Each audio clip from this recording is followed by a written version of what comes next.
After saving my husband's business, I discovered he was secretly divorcing me. My name is Emma. I'm 38 years old, and my husband, Ryan, is 42. We've been married for 15 years. Our story is one that seemed like a fairy tale in the beginning, but over the years, cracks started to form beneath the surface, cracks that I chose to ignore until they swallowed me whole. Ryan and I met in college. He was this ambitious, charming business major with dreams of owning his own company. I was an art student with a passion for design. We were complete opposites, but we balanced each other out. I brought creativity and spontaneity to his life, while he gave me stability and a sense of direction. We got married right after graduation, and while I worked freelance jobs, Ryan pursued his dream of starting a business. For years, I supported him in every way I could. When his first few ventures failed, I reassured him. When money was tight, I picked up extra gigs, sometimes working late into the night to ensure we could pay the bills. I believed in him and us. Things started looking up 5 years ago when Ryan's software company finally took off. It was like all his hard work had finally paid off. He became the CEO of a thriving business, and our financial struggles seemed to be behind us. But with success came changes, and not all of them were good. Ryan became distant. He started spending long hours at the office, often coming home late or missing dinner altogether. When he was home, he was glued to his phone or laptop. I tried to talk to him about it, but he always brushed me off, saying he was doing it all for us. I told myself it was just the pressure of running a company, and I tried to be patient. Then, last year, disaster struck. Ryan's business faced a massive lawsuit from a former partner who accused him of stealing intellectual property. Overnight, everything we had built was at risk. Ryan was on the verge of losing everything: the company, his reputation, and our financial stability. He was a wreck, and for the first time in years, he turned to me for help. Despite everything, I couldn't stand to see him like that. I put my own career on hold and threw myself into helping him. I used my design skills to rebrand the company and created a marketing campaign that helped repair its tarnished image. I stayed up countless nights researching legal strategies and even reached out to some of my old college friends who were lawyers for advice. Together,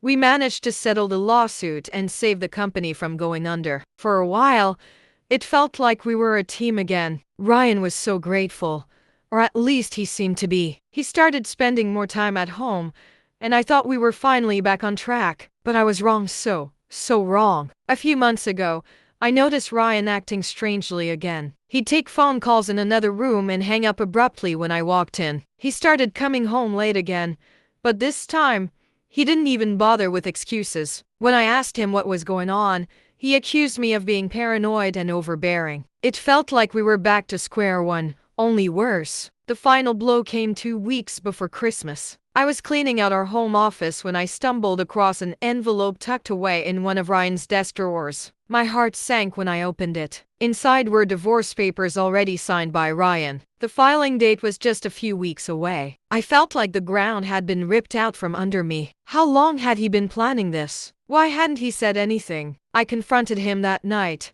shaking with anger and heartbreak. At first, he denied everything, but when I showed him the papers, he couldn't lie anymore. Ryan admitted that he'd been planning to divorce me for months. He said he felt trapped in our marriage and that we'd grown apart. When I demanded to know why he didn't tell me sooner, he said he didn't want to distract me while I was helping him with the business, as if that made it better. He even had the audacity to say he was waiting until after the holidays to break the news so it wouldn't ruin Christmas. But that wasn't the worst part. As we argued, more secrets came to light. Ryan confessed that he'd been having an affair with his assistant, a 29-year-old woman named Lauren. He claimed it wasn't serious and that it just happened because he felt neglected at home. Neglected? I had sacrificed everything for him, and this was how he repaid me. The betrayal was like a knife to the heart. But Ryan wasn't done yet. He went on to say that he'd already bought Lauren an expensive bracelet for Christmas and planned to spend New Year's Eve with her. I couldn't believe what I was hearing. The man I'd loved and supported for 15 years was a stranger to me. In the days that followed, I fell into a deep depression. I couldn't eat, couldn't sleep.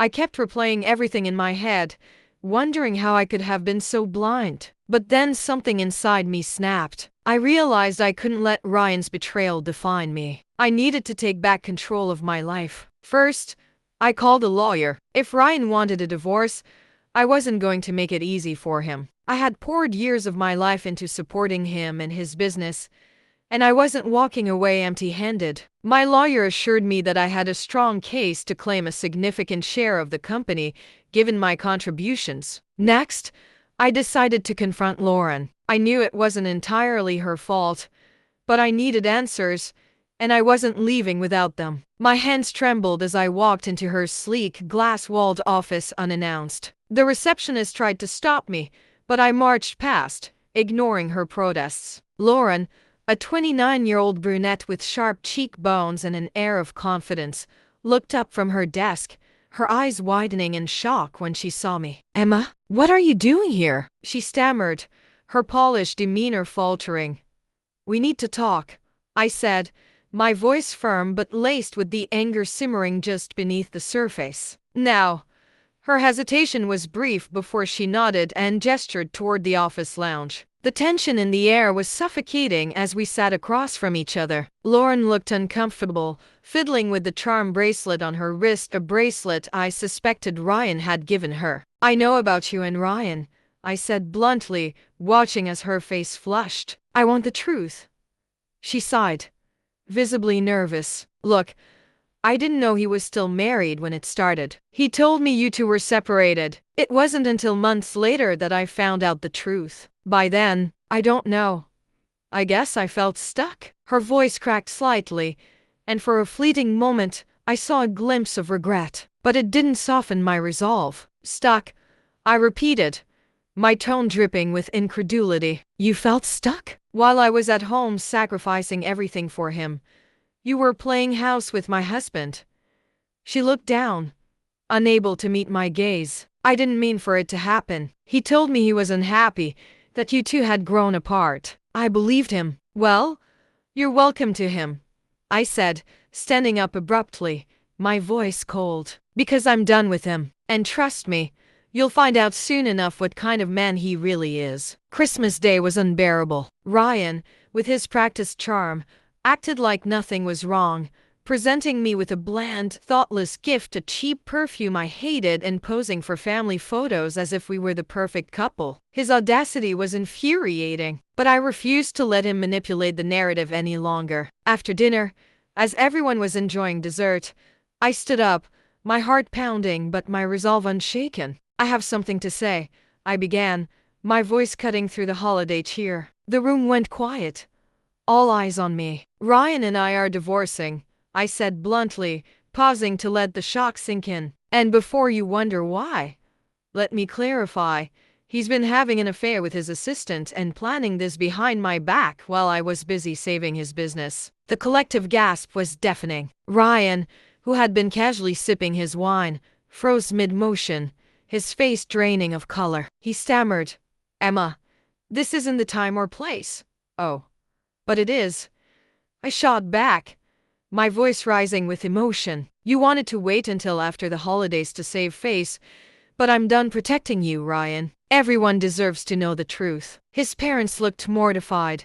My family exchanged horrified glances, and the atmosphere, once festive, turned ice cold. I could see the fury in his mother's eyes as she turned to him, demanding answers, while my own parents came to my side, their support unspoken but palpable. For the first time in years, I felt like I was reclaiming my power. The fallout was explosive. Ryan's parents were furious with him, and my family rallied around me. Lauren's name quickly became a topic of gossip among our mutual friends, and Ryan's reputation took a hit both personally and professionally. Meanwhile, I started focusing on rebuilding my life. It's been a few months since that Christmas, and while the pain hasn't completely faded, I'm starting to feel like myself again. I've thrown myself into my art and even started my own small business. Ironically, Ryan's company has struggled without my help, and I've heard through the grapevine that his relationship with Lauren is already on the rocks. Looking back, I'm grateful for what happened. It forced me to see the truth and gave me the strength to stand up for myself. This Christmas will be different, But for the first time in years, I'm looking forward to it. Because now I know my worth, and I'll never settle for less again. Thank you for reading my story. Now let me know what you think. Did I do the right thing by divorcing my husband, or should I have tried to save our marriage? After all, I loved him so much.